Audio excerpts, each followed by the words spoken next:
നമസ്കാരം. മലയാളി വാർത്ത ഇൻസൈഡിലേക്ക് സ്വാഗതം. ഗസയിൽ നടക്കുന്ന മനുഷ്യക്കുരുതിയുടെ പേരിൽ ഇങ്ങ് ഇന്ത്യയിലെ കേരളത്തിലെ ടാറ്റ സ്ഥാപനങ്ങൾ ബഹിഷ്കരിക്കുക വിചിത്രമെന്ന് കേൾക്കുമ്പോൾ തന്നെ നമുക്ക് തോന്നും. കോഴിക്കോട് ടാറ്റയുടെ സ്റ്റുഡിയോ ബഹിഷ്കരിച്ചുകൊണ്ട് ജമാഅത്ത് നടത്തിയ പ്രകടനത്തിനും ബഹിഷ്കരണത്തിനും ശേഷമാണ് ഇത് സമൂഹ മാധ്യമങ്ങളിൽ വൈറലായത്. ഒടുവിൽ ഇക്കഴിഞ്ഞ ദിവസം മീഡിയ വൺ TV പതിവ് പോലെ ഒരു അടുപ്പ് കൂട്ടി ചർച്ച നടത്തി. ടാറ്റയുടെ കയ്യിൽ ചോരയുണ്ട് എന്നവർ കണ്ടെത്തി കഴിഞ്ഞു. ടാറ്റ ഒരു മാന്യനായ മുതലാളി എന്ന ധാരണ മലയാളികൾക്കുണ്ട്. എന്നാൽ അത് വ്യാജമാണ്. ബഹിഷ്കരണത്തിലൂടെ കയ്യിലെ ചോര തുറന്നു കാട്ടുകയാണ് എന്ന് ഔട്ട് ഓഫ് ഫോക്കസ് വ്യക്തമായി പറയുന്നു. മറുവശത്താളുകൾ മീഡിയ വൺ TVയോട് ചോദിക്കുന്നു, ഇനി നിങ്ങൾ ടാറ്റയുടെ പരസ്യം ബഹിഷ്കരിക്കുമോ? ഇന്ത്യയിലെ ഒട്ടുമിക്ക ഡേറ്റയും അപ്ലോഡ് ചെയ്യുന്നത് ടാറ്റ കമ്മ്യൂണിക്കേഷനിലൂടെയാണ്. TCS ഇന്ന് ഇന്ത്യയിൽ മാത്രമല്ല ലോകത്തെല്ലാം പടർന്നു പിടിച്ചിരിക്കുന്നു. ഇസ്രയേലിൻ്റെ TCS നൽകുന്ന സാങ്കേതിക വിദ്യയാണ് ചിലരെ അസ്വസ്ഥപ്പെടുത്തുന്നത്. മറുവശത്ത് പാസ്പോർട്ട് പ്രോസസ്സിംഗ് ഉൾപ്പെടെയുള്ള ജോലികൾ TCSനെ ഏൽപ്പിച്ചതിനെതിരെ മറ്റ് എതിർ ശബ്ദങ്ങൾ. മുട്ടുസൂചി മുതൽ വിമാനം വരെ ഇന്ത്യയിൽ വിൽക്കുന്ന കമ്പനിയാണ് ടാറ്റ. ടാറ്റയുടെ മൂല്യബോധത്തെക്കുറിച്ച് എക്കാലത്ത് നമ്മൾ സംസാരിക്കാറുണ്ട്.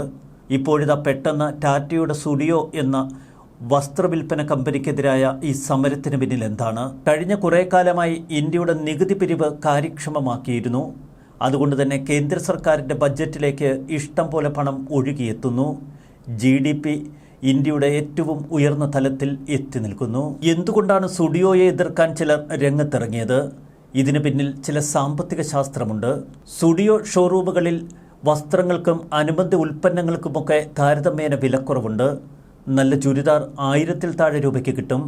ചെറിയ പൈസയ്ക്ക് മുതൽ വലിയ പൈസയ്ക്ക് വരെ സ്റ്റുഡിയോയിൽ വിവിധ ശ്രേണിയിലുള്ള ഉൽപ്പന്നങ്ങളുണ്ട്. സ്റ്റുഡിയോ ജനങ്ങൾക്ക് നൽകുന്നത് മികച്ച സേവനമാണ്. ടാറ്റയുടെ മൂല്യം അതേപോലെ സ്റ്റുഡിയോ പകർത്തുന്നു.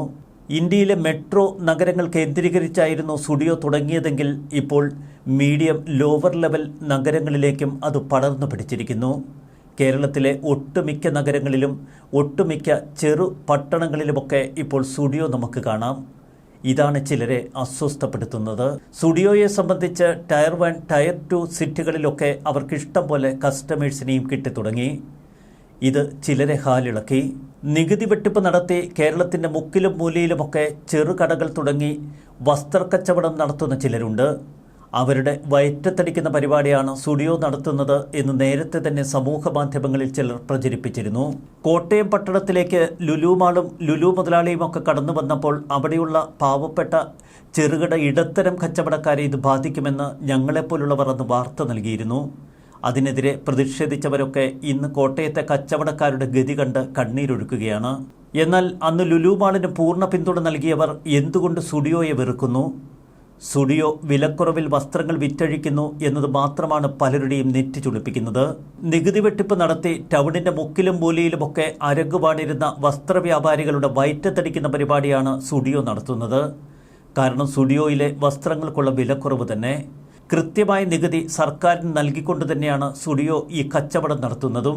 മുൻപ് ബംഗ്ലാദേശിൽ നിന്ന് ഇന്ത്യയിലേക്ക് അനധികൃതമായി കയറ്റുമതി ചെയ്യുന്ന ധാരാളം വസ്ത്ര ഉൽപ്പന്നങ്ങളുണ്ട്.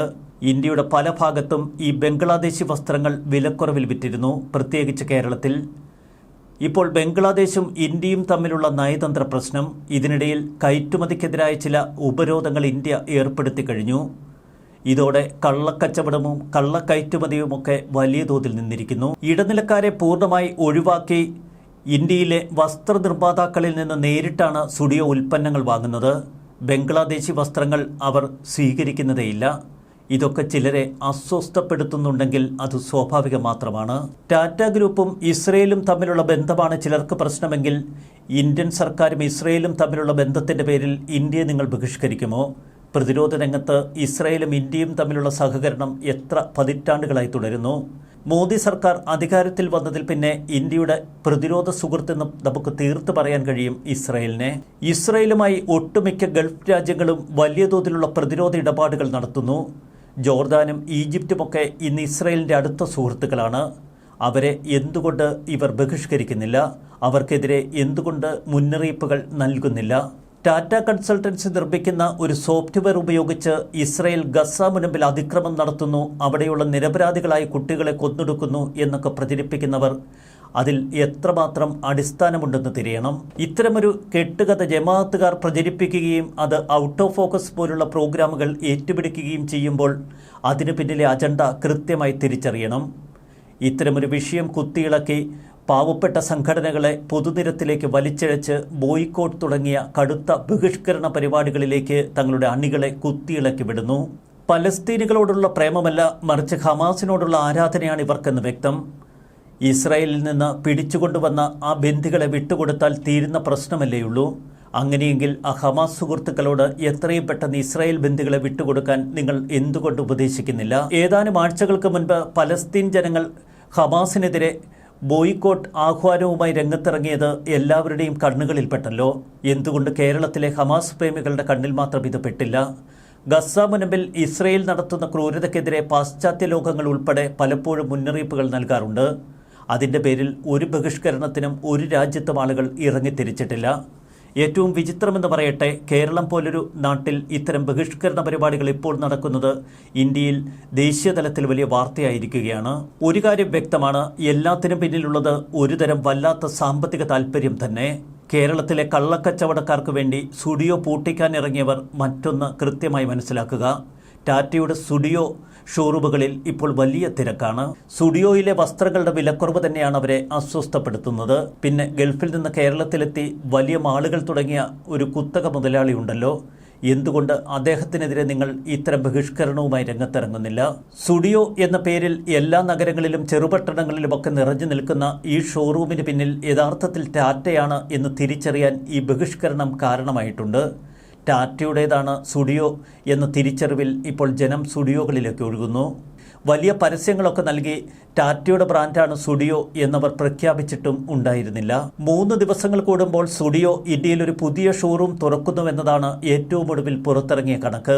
ഈ കണക്ക് തന്നെയാവാം പലരെയും അസ്വസ്ഥപ്പെടുത്തുന്നത്. വലിയ ചെലവൊന്നുമില്ലാതെ സ്റ്റുഡിയോയ്ക്ക് രാജ്യത്താകെ പരസ്യം നൽകിയ സുഡാപ്പികൾ തന്നെയാണ് ഇപ്പോൾ താരം. സ്റ്റുഡിയോ ഒന്നിനൊന്ന് കത്തിക്കയറുന്ന കാഴ്ച അവർക്ക് മുന്നിൽ അവർക്ക് തന്നെ കാണേണ്ടിയും വരുന്നു. പലസ്തീനു വേണ്ടി ഐക്യദാർഢ്യം പ്രകടിപ്പിച്ച എത്രയെത്ര സമരാഭാസങ്ങൾ നമ്മൾ കേരളത്തിൽ കണ്ടിട്ടുണ്ട്. ഇത്തരം സമരാഭാസങ്ങളിലേക്ക് ഹമാസ് നേതാക്കളെ ക്ഷണിച്ചുകൊണ്ട് കൂട്ടിക്കൊണ്ടുവന്ന് എന്തൊക്കെ കോപ്രായത്തരങ്ങളാണ് ഇവിടെ കാട്ടിക്കൂട്ടിയത്. ടാറ്റയെ പൂർണ്ണമായി തള്ളിപ്പറഞ്ഞ ടാറ്റയുടെ കയ്യിൽ ചോരയുണ്ട്, ഇന്ത്യയെ ഊറ്റിക്കുടിക്കുന്നവരാണ് എന്നൊക്കെ അടുപ്പുകൂട്ടി ചർച്ചക്കാർ പ്രഖ്യാപിക്കുമ്പോൾ അതിൽ എത്രമാത്രം വാസ്തവമുണ്ട്? ഈ പെരുന്നാളിന് സ്റ്റുഡിയോയിൽ നിന്ന് വസ്ത്രമെടുക്കരുത് എന്ന ആഹ്വാനമാണ് ഏറ്റവും ഒടുവിൽ സ്റ്റുഡിയോ ബഹിഷ്കരണം വലിയ വാർത്തയാക്കി മാറ്റിയത്. കോഴിക്കോട് പലസ്തീൻ കൊടിയുമായി SIO രംഗത്തെത്തി. പെരുന്നാളിന് ടാറ്റയെ ബഹിഷ്കരിക്കുമെന്ന ആഹ്വാനം. കോഴിക്കോട് ജമാഅത്ത് ഇസ്ലാമിയുടെ വിദ്യാർത്ഥി സംഘടനയായ SIO നടത്തിയ സ്റ്റുഡിയോ മാർച്ച്. ടാറ്റയുടെ വസ്ത്രവ്യാപാര ശൃംഖലയായ സ്റ്റുഡിയോ തകർക്കുമെന്ന പ്രഖ്യാപനം ഇപ്പോൾ ജമാഅത്ത് ഇസ്ലാമിക്ക് തന്നെ വലിയ തിരിച്ചടി നൽകുന്നു. സ്റ്റുഡിയോ മാത്രമല്ല, ഗസയെ കൊല്ലാക്കൊല ചെയ്യുന്ന ഇസ്രയേലിനെ പിന്തുണയ്ക്കുന്ന ബ്രാൻഡുകളെ ഒക്കെ ബഹിഷ്കരിക്കുമെന്നതാണ് അവരുടെ പ്രഖ്യാപനം. പെരുന്നാൾ ഉൾപ്പെടെയുള്ള ആഘോഷങ്ങൾക്ക് പുതുവസ്ത്രമെടുക്കുമ്പോൾ Zara, Tata studio, Westside എന്നീ ബ്രാൻഡുകൾ ഒഴിവാക്കണമെന്നവർ ആഹ്വാനം ചെയ്യുന്നു. SIO സോഷ്യൽ മീഡിയയിലും വലിയ ക്യാമ്പയിനാണ് ഇപ്പോൾ തൊടുത്തുവിട്ടിരിക്കുന്നത്. ഇതിനെതിരെ സമൂഹ മാധ്യമങ്ങളിൽ പ്രതിഷേധം കത്തിയാളുന്നു. ആധുനിക ഇന്ത്യയെ വ്യാവസായികവൽക്കരിക്കുന്നതിൽ മുഖ്യ പങ്ക് വഹിച്ച ടാറ്റയ്ക്കെതിരായാണ് ഇപ്പോൾ ജമാഅത്ത് ഇസ്ലാമിയുടെ ഈ പരസ്യ ബഹിഷ്കരണാഹ്വാനം. ഹജ്ജിന് പോകണമെങ്കിൽ ടാറ്റയുടെ എയർ ഇന്ത്യ വിമാനം വേണം, മറ്റ് എന്താവശ്യങ്ങൾക്കും ടാറ്റ വേണം, ടാറ്റ നിർബന്ധമാണ്. എന്നാൽ സ്റ്റുഡിയോ വേണ്ട. ഈ വൈരുദ്ധ്യമാണിപ്പോൾ സമൂഹ മാധ്യമങ്ങൾ ചൂണ്ടിക്കാട്ടുന്നത്. ഏത് കച്ചവടക്കാരെ സംരക്ഷിക്കാനാണ്, ഏത് അനധികൃത കച്ചവടക്കാർക്ക് വേണ്ടിയാണ്, ഏത് കള്ളക്കടത്തുകാർക്ക് വേണ്ടിയാണ് ഈ ബഹിഷ്കരണമെന്ന് സമൂഹ മാധ്യമങ്ങൾ ചോദിക്കുമ്പോൾ അതിനുത്തരം പറയേണ്ട ബാധ്യതയും ഈ മീഡിയ 1 ടെലിവിഷൻ പോലുള്ള ഇത്തരം പ്രചാരകർക്കുണ്ട്. പഹൽഗാമിൽ 26 ഇന്ത്യക്കാർ കൊല്ലപ്പെട്ടപ്പോൾ ഇന്ത്യൻ പതാകയേന്തി പാകിസ്ഥാനെതിരായ ബഹിഷ്കരണാഹ്വാനവുമായി നമ്മൾ ആരെയും കണ്ടില്ല. പിന്നീട് ഇന്ത്യയുടെ നേർക്ക് പാകിസ്ഥാൻ ആക്രമണം തൊടുത്തപ്പോൾ തുർക്കി അയച്ച ഡ്രോണുകൾ, അതിൻ്റെ പേരിൽ തുർക്കിക്കെതിരായ ബഹിഷ്കരണാഹ്വാനവും നമ്മൾ കേരളത്തിൽ കണ്ടില്ല.